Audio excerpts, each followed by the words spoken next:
Karnataka State Hotels Association has warned that the state government's revised minimum wage policy could lead to a sharp increase in food prices across hotels and restaurants in Karnataka.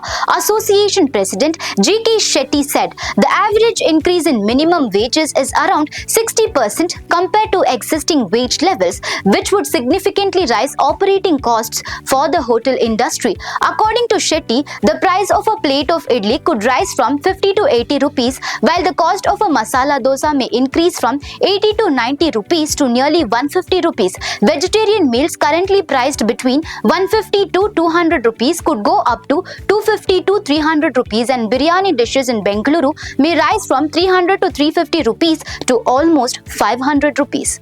The Karnataka government has notified new minimum wages for workers in both the organized and unorganized sectors. Under the revised structure, an unskilled worker in Greater Bengaluru must be paid 23,376 rupees per month, while highly skilled workers are entitled to 31,114 rupees per month.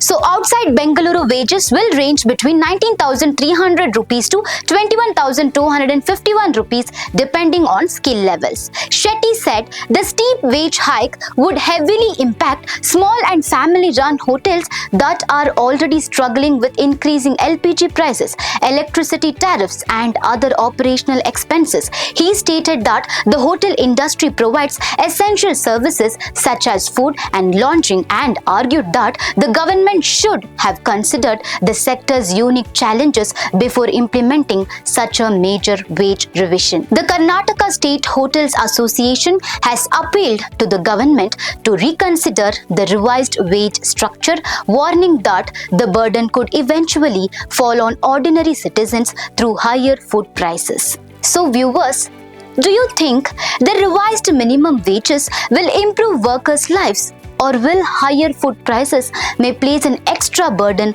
on the common public? Let us know in the comment section for more such updates. Stay tuned to Daily Salar Digital.